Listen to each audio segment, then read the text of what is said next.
রাষ্ট্রের বিচার হত্যার জন্য একজন মানুষ মারা যাচ্ছে, একজন মানুষ নিরন্ন মানুষের মায়ের হাহাকার শোনা যাচ্ছে, শুধু গান লিখবো, শুধু প্রেমের গান লিখবো, সেটা আমার দায় বহন করা হয়। আমি তখন উপলব্ধি করেছি নিরন্ন মানুষের পাশে দাঁড়াতে হবে। আমি যদি সরকারের গত 15 বছর যাবত 17 বছর যাবত আমি যদি সরকারের পক্ষ অবলম্বন করতাম, অনেক বেশি গান জনপ্রিয় হইতো, অত গানও বেশি লেখা হতো, হয়তো আমি খ্যাতি পেতাম, হয়তো সরকারের কোনো পদ অলঙ্কিত করতে পারতাম কিংবা রাষ্ট্রীয় পদক অলঙ্কিত করতে পারতাম। কিন্তু এইসব করলে আমার বিবেকের মৃত্যু। আমি যদি পদক পেতাম আপোষ করে, তাহলে আমার বিবেকের মৃত্যু। আর আজকে যখন আমি উপলব্ধি করি আমার পদকের দরকার নাই, আমি জনগণের পক্ষে দাঁড়িয়েছি, সেটাই জীবনের সবচেয়ে বড় উচ্চতর অভিযোগ।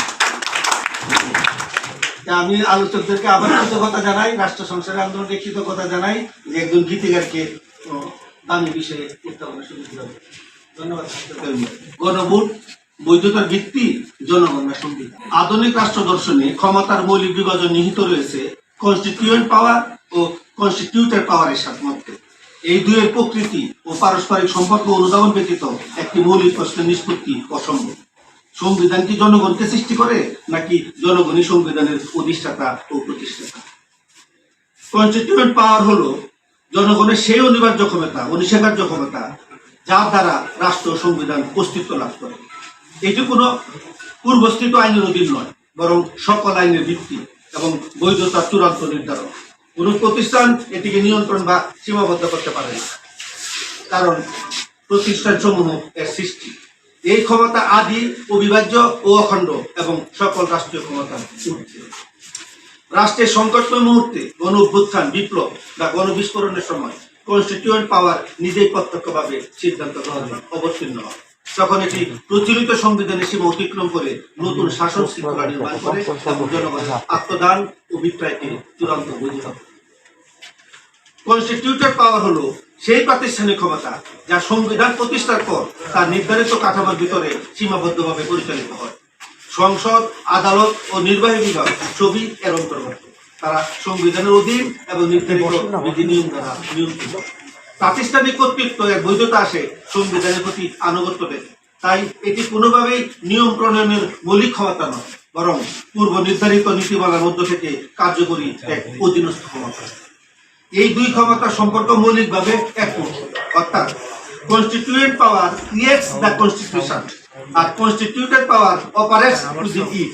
এতএব জনগণীয় রাষ্ট্রীয় ক্ষমতার সার্বভৌম কর্তৃত্ব আর রাষ্ট্রীয় প্রতিষ্ঠানসমূহ সেই কর্তৃত্বেরই প্রাতিষ্ঠানিক প্রকাশ নয়। এই সম্পর্কের ভাঙন থেকেই সংকটের সূচনা।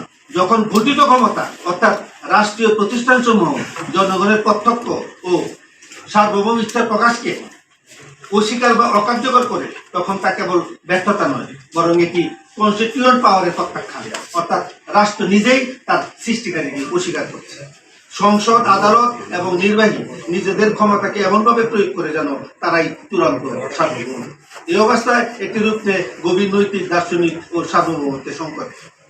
গণভোট হল রাষ্ট্রের সেই আয়না যেখানে রাষ্ট্র নিজের প্রতিচ্ছবি নয়, বরং তার স্রষ্টা জনগণের মুখচ্ছবি প্রত্যক্ষ করে। এটি এমন এক দার্শনিক মুহূর্ত যা প্রতিনিধিত্বের সকল স্তর অতিক্রম করে জনগণ নিজেই আইন ও রাষ্ট্রের সার্বভৌম কর্তৃত্ব হিসাবে আবির্ভূত হয়। এটি কেবল একটা প্রক্রিয়া নয়, বরং জনগণের সার্বভৌমত্ব অর্থাৎ কনস্টিটিউয়েন্ট পাওয়ারের প্রত্যক্ষ অনুশীলন, যেখানে কোনো মধ্যস্থতাকারী ছাড়াই জনগণ সরাসরি তাদের ইচ্ছা এবং অভিপ্রায় প্রকাশ করে।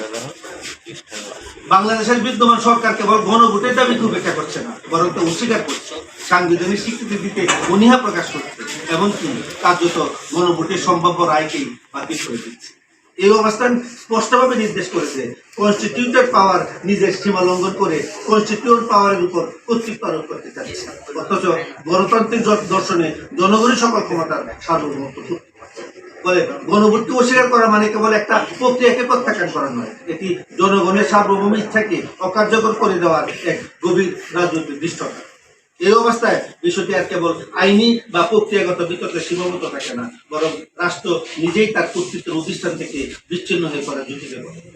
যখন সরকার একদিকে গণভোটকে ঘটনাক্রমে সিদ্ধ বলে স্বীকার করে, অথচ অন্যদিকে সেটিকে আদালতের বিচারাধীন বিষয় হিসেবে উত্থাপন করে, তখন এটি কেবল নীতিগত দ্বিধা নয়, বরং একটি সচেতন দ্বৈততা যেখানে রাষ্ট্র নিজেকে বিভক্ত করছে।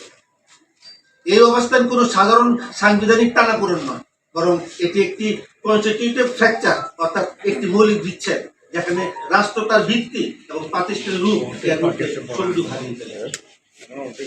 যখন সংবিধান জনগণের ইচ্ছাকে প্রতিফলিত করে না, নির্বাচন অবিশ্বাসযোগ্য হয়ে পড়ে, রাষ্ট্র বৈধতা হারায় এবং প্রতিষ্ঠিত ক্ষমতা নিজেকে অপরিবর্তিত মনে করে, তখন কনস্টিটিউয়েন্ট পাওয়ার জেগে ওঠে, কখনো গণ অভ্যুত্থান বা গণবিদ্রোহে।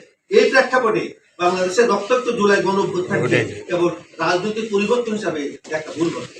এটি ছিল একটা প্রকৃত কনস্টিটিউয়েন্ট মুভমেন্ট, একটি ঐতিহাসিক মুহূর্ত যেখানে জনগণ নিজেকে রাষ্ট্র সৃষ্টিকারী শক্তি হিসাবে প্রকাশ করে। এই সত্যকে অস্বীকার করা মানে ইতিহাস অস্বীকার করা। এত প্রশ্নটি কেবল গণভোট কার্যকর হয়েছে কিনা তা নয়, বরং রাষ্ট্রটি তার সার্বভৌম কর্তৃত্বের প্রতি অনুগত না তাদের বিচ্যুত হয়ে প্রাতিষ্ঠানিক কাঠামোর উপর দাঁড়িয়ে থাকার অপচেষ্টা করছে। এই প্রেক্ষাপটে গণভোটকে কেবল ঘটনা বলা একটা গুরুতর তাত্ত্বিক অবদান, একটা প্রকৃতপক্ষে জনগণের সার্বভৌম ইচ্ছা প্রকৃত।